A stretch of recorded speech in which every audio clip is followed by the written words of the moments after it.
I need you to understand something that nobody is saying out loud. Your knowledge is being extracted right now, today, every time you answer an email for free, every time you sit in a meeting and solve a problem that no one else could solve, every time someone picks your brain over coffee and walks away with a strategy they'll use for the next 3 years. Every time you give your best thinking to an institution that will hand you a severance package the moment it's more profitable to let you go. Your knowledge is being extracted. And the most painful part, you built the system that makes it easy for them to take it. You showed up. You delivered. You were brilliant and reliable and indispensable. And you charged them a salary for it. A salary. For knowledge that could have built an empire. I need you to sit with that for a second.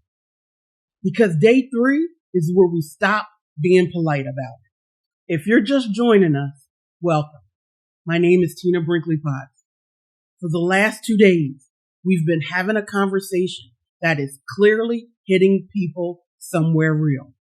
Because the comments, the DMs, the messages are telling me that this series is touching something that's been sitting unspoken for a long time. On day 1, we talked about the external crisis, the layoffs, the 1,621 companies that have already announced cuts this year. The reality that institutions you were trained to trust is restructuring you out. Day 2, we went inside. We talked about the hiding pattern, the imposter syndrome that lives in high achievers. The reason brilliant people keep going invisible right when momentum is building. Today, day 3, we go somewhere nobody wants to go. Because today, I'm going to show you that the problem isn't just happening to you from the outside, and it's not just happening to you from the inside. It's happening through you. And you've been an active, if unconscious, participant in it. Here's what MIT Sloan Management Review just published. And I want you to hear this carefully. They said, when knowledge becomes commoditized, its value paradoxically shifts from the content to the context. Read that again. The content is what you know. The context is the judgment, the lived experience, the specific way you apply what you know to a problem that no one else can solve quite the way you can. AI can access the content.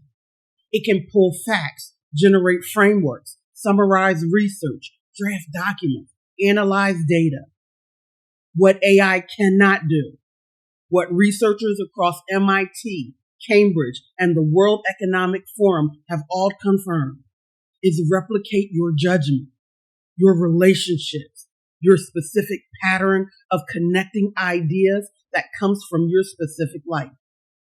The question you know to ask because you've been in that room before. The thing you see coming because you've watched it happen 6 times. That is irreplaceable. And here's what breaks my heart, and what should break yours. Most people with that level of judgment have never charged for it correctly. They charge for their time. They sold their hours. They priced their presence, not their perspective. And companies have gotten very, very rich off the gap between what they paid you and what your thinking was actually worth. Let me give you the math on this because I want it to land. The average knowledge worker, someone with 15 to 20 years of experience in their field, earns somewhere between $80,000 to $150,000 a year in salary. That sounds like money. Until you understand what happened on the other side of that transaction. The company takes your thinking, your frameworks, your problem solving, your institutional knowledge, and they deploy it to generate revenue that is orders of magnitude larger than what they paid you. Your judgment is inside their product. Your insight is inside their strategy. Your wisdom is in the decision their executives are making in rooms you'll never be invited back to. And when the layoffs come, and we've established that it is coming for a lot of people, they'll keep the output. They'll keep the system you built. They keep the process you designed. They keep the client relationships you develop. They keep the institutional knowledge you spent 20 years accumulating. And you walk out with a severance check and a LinkedIn recommendation. That is extraction. That is not a fair exchange. And the reason it keeps happening, the reason generations of brilliant people have allowed this cycle to continue, is because nobody ever taught you that your knowledge had a different kind of value, a packaged value, an asset value, a value that compounds instead of expires. Now, I want to talk to you about something that just published this week, because it changes everything about how you need to think about this moment.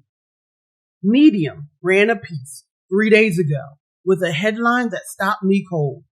The knowledge economy is being eaten alive. And their argument was this: what's happening right now isn't really an AI revolution. It's an extraction cycle. The same institutional logic that underpaid knowledge workers for decades is now using AI as justification to extract the last remaining value and then cut the cost center entirely. Think about that. They underpaid you for your knowledge. They systematized what they could. They automated what they systematized. And now they're eliminating the human who made the system possible in the first place. And the published research backs this up. A researcher who published in Organization Science this year, one of the most prestigious management journals in the world, studied what happens when organizations rely too heavily on AI for decisions. What they found was this: AI produces what they called artificial certainty. It answers with confidence. It generates outputs that look complete. And the human inside the organizations start to trust the output over their own judgment, which means the irreplaceable thing, the human judgment, the contextual wisdom, the lived experience starts to atrophy, starts to erode, because the system stops calling on it. And the workers who have been delivering the judgment their entire careers find themselves in a new and terrifying position. Their most valuable asset has been systematically devalued, first by being underpaid, then by being automated around, and now by being made to feel unnecessary. This is not an accident. This is a pattern. And the only people who escape it are the ones who stopped waiting for an institution to value what they know and built something that values it themselves. Here's what the most current research says what's actually irreplaceable in 2026. Not the facts you know. AI has the facts. Not the credentials you earn. AI can access the credential content. Not even the frameworks you've mastered. AI can generate frameworks. What's irreplaceable, what every serious researcher studying this agrees cannot be replicated, is this: your judgment in the specific moment. Your ability to read the room that no data set has ever captured. Your story, because your story is the context that makes your knowledge yours. Your relationship, because trust is built between humans, not between humans and algorithms. And your perspective, because perspective comes from a life lived, not a model trained. That is your no net worth. And right now, today, you're either building something that deploys it for you, or you're letting someone else extract it for them. Those are the only two options. I want to tell you about a pattern I watched over the last decade across hundreds of people who made the leap from knowledge worker to knowledge owner, because it didn't always look dramatic. It didn't always look like someone quitting their job, burning the boats, and starting over from scratch. Sometimes it looked like a consultant who had been billing $150 an hour, deciding to package her methodology into a group program and charging $5,000 for access to the same thinking she'd been giving away by the hour for 15 years. Sometimes it looked like an executive who spent 25 years inside of corporate America, sitting down for one weekend and mapping the decision-making framework he had used intuitively his entire career, and realizing the framework was worth teaching, was worth selling, was worth building a business around. Sometimes it looked like a woman who had been giving away her insight for free in conversations, in meetings, in one-to-one mentorship that she never charged for. Finally, writing it down, naming it, packaging it, and discovering that what she had was not just experience, it was intellectual property. And here's what every single one of those people had in common.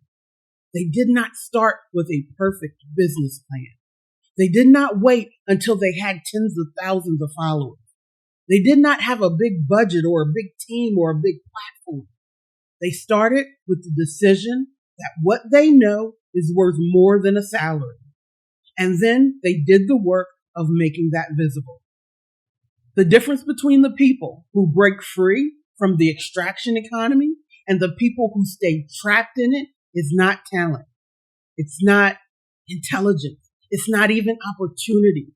It is the decision to stop pricing your thinking by the hour and start building assets from it instead. I wrote a whole book about this because I needed it to exist. Not just for you, for me. Because I spent too many years being the person in the room who solved the problem and walked out with a paycheck when I should have walked out with equity. And I built the Trailblazers Incubator because I needed a place to take people through the actual, practical, step-by-step process of making that shift. Not in theory, not in inspiration, in execution. Let me give you something concrete right now, because I don't just want to name the problem. I want you to leave this video with a different understanding of what you already have. There are 5 categories of intellectual assets that every experienced professional is sitting on. Most people have never been taught to see them as assets, but they are, and they are yours. The first asset is your framework. A framework is the structured way you think through a problem. You've done this so many times that it feels automatic, but it's not automatic. It is developed, refined, tested process that lives in your head and could live in a course, a program, a consulting package, or a book. If someone asked you right now, how do you approach X? And you could answer in a coherent sequence of steps, that's a framework. That is an asset. The second asset is your story, not the polished LinkedIn ready version of your story, the real one. The one of failure in the middle. The one where you almost quit. The one where you figured out something in the hardest possible way and it changed how you see everything. Those stories are not just personal. They teach something that a textbook cannot. And people will pay to be in the room where they're being told by the person who lived them. The third asset is your network. You know people. You have relationships built on trust, on results, on years of showing up. That network is not just a personal resource. It is a professional infrastructure. It is referral. It is collaborations. It is introductions that change someone's entire trajectory. That has value, deployable, monetizable value. The fourth asset is your perspective. MIT Sloan put it plainly. When every operator accessed the same AI tools, The competitive advantage is no longer the tool. It's the judgment that governs the tool, the perspective that makes the output meaningful. Your specific take on your specific field, shaped by your specific experience, cannot be generated. It can only be lived into. And it is increasingly rare and increasingly valuable. The fifth asset is your pattern recognition. You have seen things play out enough times that you know what's coming before other people see it. You can walk into a situation and know in your gut, this is going in the wrong direction. Or this is the thing nobody is paying attention to that is actually the whole game. That pattern recognition is not intuition. It is data. It is the accumulated result of thousands of real world reps. And it is one of the most valuable things a person can offer because it saves other people years of expensive mistakes. Now, here's my question for you. How many of those 5 assets are you currently packaging, positioning, and getting paid for in a way that does not require you to trade your time? If the answer is 0, we have work to do. If the answer is 1 or 2, you are further along than you think, and there's so much more available to you. If the answer is all 5, then you are either already doing the work or you're lying to yourself. I wrote No Net Worth to give you the map, the full detailed, step-by-step map of how to excavate these assets, how to see what you have, name it, structure it, and build income streams from it. It is $29.99, free shipping, ebook in your inbox immediately. Link is in the description. And for the person who was done reading about it and ready to actually build it, the Trailblazers Incubator is the room where we do the work together. Curriculum, coaching, community, built on Kajabi, designed specifically for the person who has spent years being brilliant for someone else's bottom line and is ready to be brilliant for their own. Founding seats are open at $2,000. I said this yesterday and I'll say it again. That price is not permanent. It goes to $6,000 after the first 50 founding members. We are filling those seats right now. If you have been watching this series and feeling something shift, that shift is information. Listen to it. The link to book a clarity call is in the description. 20 minutes, real conversation. I want to know what you're building and whether Trailblazers is the right next step. I want to leave you with one sentence from a piece that published this week that I have not been able to stop thinking about. It said, when every operator has access to the same AI tools, the competitive advantage is no longer the tool. The competitive advantage is the judgment that governs the tool, the perspective that makes the output meaningful. None of those things can be generated. None of those things can be generated. Your judgment cannot be generated. Your perspective cannot be generated. Your story cannot be generated. Your pattern recognition cannot be generated. Your relationships cannot be generated. The only thing that can be generated is the future you build when you finally stop giving all of that away. Day 1. The world told you the institution is not safe. Day 2. I showed you the pattern keeping you from building your own. Day 3. I'm handing you the inventory of what you already have. Tomorrow, we'll start building. Come back. Bring someone who needs to hear this.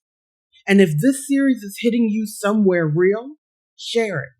Because the person sitting in the extraction right now, wondering why they feel so undervalued, so underpaid, so invisible, needs to know that it's not because they are not enough.